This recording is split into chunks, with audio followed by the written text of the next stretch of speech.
YouTube के सभी दर्शकों को मेरा नमस्कार। आप सभी को राधे राधे, जय श्री कृष्ण। हिंदी सप्ताह 17 दिवस 4 क्लास नंबर 96 में आप सभी का स्वागत है। तो चलिए बच्चों, शुरुआत करते हैं हमारे अभ्यास कार्य की बिना देर किए हुए। बेटा इस वीडियो को आप अंत तक देखें। वीडियो के बीच में या अंत में मैं आपसे एक प्रश्न पूछता हूँ हर वीडियो में। वो आपके जनरल नॉलेज के प्रश्न हैं, आपकी जनरल नॉलेज को बढ़ाते हैं। इसके साथ साथ आपकी जो स्मरण शक्ति है, कितनी चीज़ें आपको याद रहती हैं, इसका भी आपको आकलन हो जाता है। बेटा जल के स्रोत हैं, जल हमें कहाँ कहाँ से मिलता है ना, तो इनके बारे में आप मौखिक चर्चा अपने शिक्षकों से अवश्य करें, अपने बड़े भाई बहनों से, या फिर स्कूल में जो बच्चे हैं, आपके दोस्त हैं, उन सब से चर्चा अवश्य करें। हम आते हैं अपने पठन बोध की तरफ। भाषा भारती के पृष्ठ क्रमांक 67-68। बेटा भाषा भारती जो पुस्तक है वहाँ से इस पाठ को पूरा ही पढ़ लेना है आपको, है ना। कोई ज़्यादा पढ़ लोगे तो कोई भी नुकसान आपको होना नहीं है, ठीक है। वैसे इसमें कहा गया है अब सोचना यह है, यहाँ से लेकर के मेरी शुभकामनाएं। आप तो पूरा पाठ पढ़ना समझते हुए, तो आपको आइडिया हो जाएगा पत्र किस तरीके से लिखा जाता है, इसमें क्या क्या जानकारी हम भेजते हैं, किसको भेजते हैं, लिखने वाले का नाम कहाँ लिखते हैं, जिसको पत्र मिलेगा उसका नाम कहाँ लिखते हैं, ये सब चीज़ें। लिखित भाषा विकास में उदाहरण देकर वाक्यों से प्रश्न बनाएं। उदाहरण देख करके एक उदाहरण इन्होंने दिया है, राम बाजार जाता है। अगर आपने जवाब दिया है राम बाजार जाता है, तो उसका प्रश्न क्या रहा होगा, राम कहाँ जाता है, और लास्ट में क्वेश्चन मार्क लगा दें। वाक्य नंबर 1 देखिए, हमें जन्मदिन पर उपहार मिलते हैं, तो प्रश्न क्या रहा होगा, हमें जन्मदिन पर क्या मिलता है। ठीक। बाबूजी के नेतृत्व में स्वतंत्रता का आंदोलन चलाया, तो प्रश्न हो सकता है स्वतंत्रता आंदोलन किसके नेतृत्व में चलाया, किसके नेतृत्व में, तो जवाब दे दोगे आप बाबूजी के नेतृत्व में। बाबूजी कौन, महात्मा गांधी जी। अगला है वाक्य नंबर 3, भारत की सेवा के लिए तुम वीर सिपाही बनो, तो प्रश्न हो जाएगा तुम वीर सिपाही क्यों बनना है, तुम्हें वीर सिपाही क्यों बनना है। या फिर ये भी हो सकता है भारत की सेवा के लिए तुम क्या बनोगे, तो उत्तर दे दो भारत की सेवा के लिए हम वीर सिपाही बनेंगे। ठीक। चलिए लिखित प्रश्न है बेटा, अगर आपने पाठ पूरा पढ़ा है तो लिखित प्रश्न बहुत आसान होते हैं। आंदोलन में भाग लेने वाले के क्या कर्तव्य होते हैं, जो आंदोलन में भाग लेता है उनके कर्तव्य क्या होते हैं। तो आंदोलन में भाग लेने वाले का कर्तव्य होता है कि हमारे किसी कार्य से देश को हानि ना पहुंचे। बेटा हमें कोई भी ऐसा कार्य नहीं करना है जिससे हमारे देश को नुकसान हो। प्रश्न क्रमांक 2, आप स्वतंत्रता आंदोलन में भाग लेते तो क्या करते, लिखिए। तो हम भी भारत की स्वतंत्रता के लिए लड़ाई लड़ते। अगर बेटा हम उस वक्त होते तो जैसे और लोगों ने बढ़ चढ़कर, क्रांतिकारियों ने, पंडित जवाहरलाल नेहरू ने, लाल बहादुर शास्त्री जी, सरदार वल्लभ भाई पटेल, महात्मा गांधी, इंदिरा गांधी, सुभाष चंद्र बोस, चंद्रशेखर आज़ाद, भगत सिंह, राम प्रसाद बिस्मिल, इन सब ने लड़ाई में बढ़ चढ़ कर के हिस्सा लिया, तो हम भी होते तो इस वक्त उन आंदोलनों में हम भी उनका हिस्सा बनते। निम्नलिखित वाक्यों को पढ़िए, समझिए और स्त्रीलिंग क्रिया वाले वाक्यों को छांटकर पुनः लिखिए। स्त्रीलिंग क्रिया, क्रिया मतलब काम।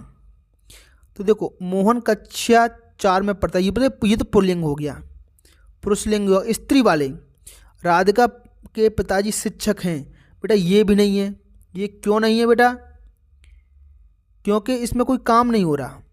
मेरी माँ मुझे पढ़ाती है, देखो माँ है और पढ़ाती है, माँ है और लड़की है, तो इसको राइट कर दो। इस वाक्य को यहाँ पर आप लिख दीजिए, इसको मत लिखना, इसमें कुछ मत लिखना, ठीक है। ये समझाने के लिए मैंने यहाँ लिखे हैं। पढ़ाना क्रिया हो गई तो पढ़ाती, ठीक है। राधिका अच्छी खिलाड़ी है, तो बेटा इसमें खिलाड़ी है, ये स्त्रीलिंग है, ठीक है, लेकिन ये क्रिया नहीं है, ये क्रिया नहीं है। इस वाक्य को भी ना लिखें, केवल ये वाक्य लिखना है आपको यहाँ पर। रीना सहेली के साथ बाजार गई, देखो सहेली के साथ और गई ये क्रिया है। इसको इन दो वाक्यों को लिखेंगे आप, वाक्य नंबर 3 और वाक्य नंबर 5। बाकी की किसी में क्रिया नहीं है, स्त्रीलिंग क्रिया नहीं। क्रिया मतलब कोई काम, बाजार गई और इसकी जगह गया होता तो बेटा रीना राम के साथ या राहुल लिख देते, राहुल सहेली के साथ बाजार गया,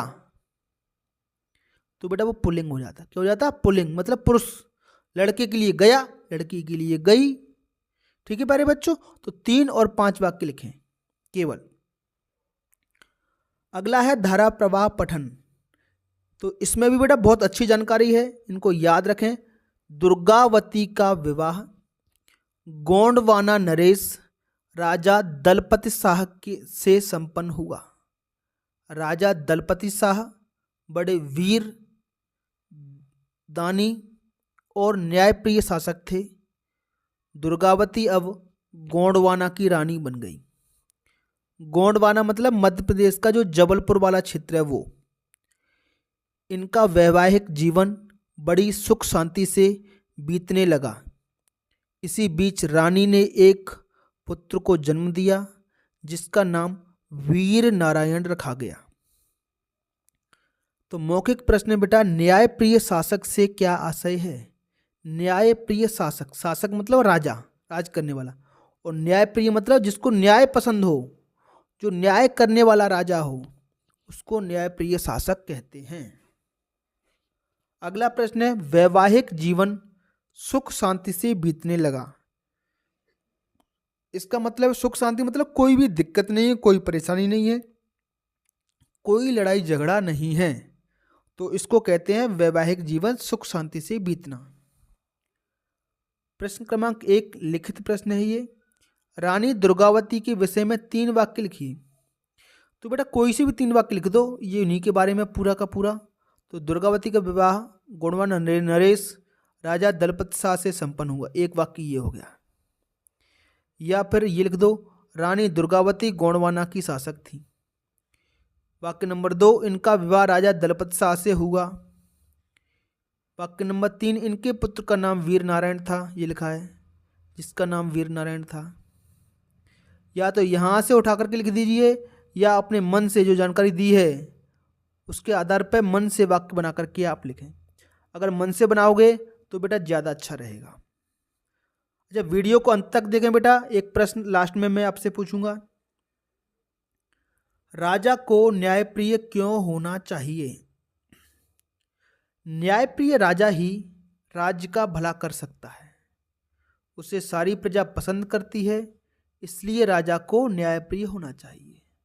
अगर बेटा राजा न्याय ही नहीं करेगा तो लोग उस पर विश्वास ही नहीं करेंगे।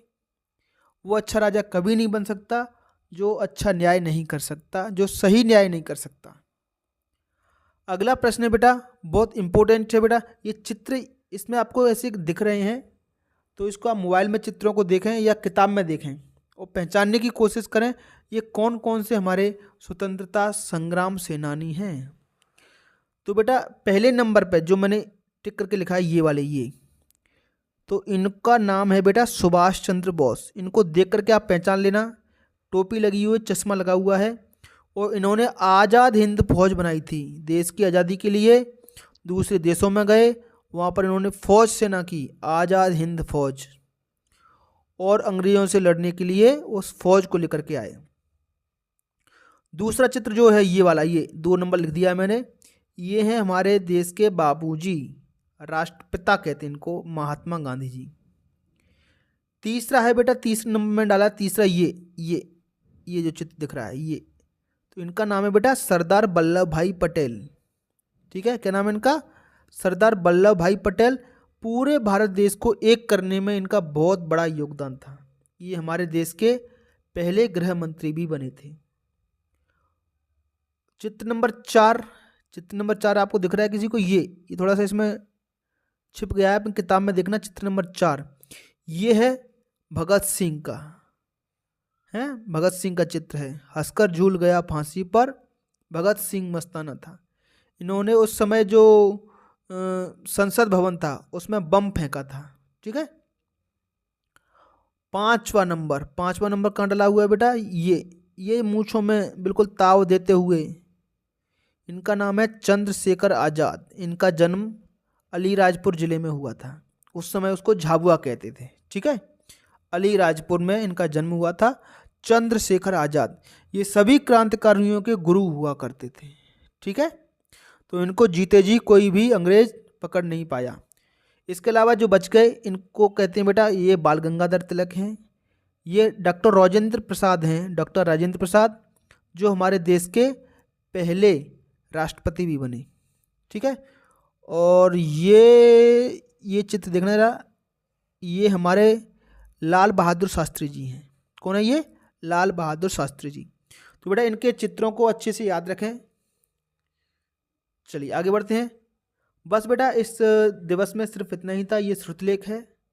अब प्रश्न बेटा, समय है आज के प्रश्न का। पिछली क्लास में मैंने प्रश्न पूछा था हमारे देश के वर्तमान प्रधानमंत्री कौन है, तो उसका जवाब है प्यारे बच्चों, श्री नरेंद्र मोदी जी। वर्तमान प्रधानमंत्री हमारे देश के नरेंद्र मोदी जी हैं। आज का प्रश्न, हमारा जो भारत देश है वो कब आज़ाद हुआ था? कब आज़ाद हुआ? भारत देश कब आज़ाद हुआ? वो तारीख आपको बतानी है, कब आज़ाद हुआ वो तारीख और सन, किस सन में आज़ाद हुआ।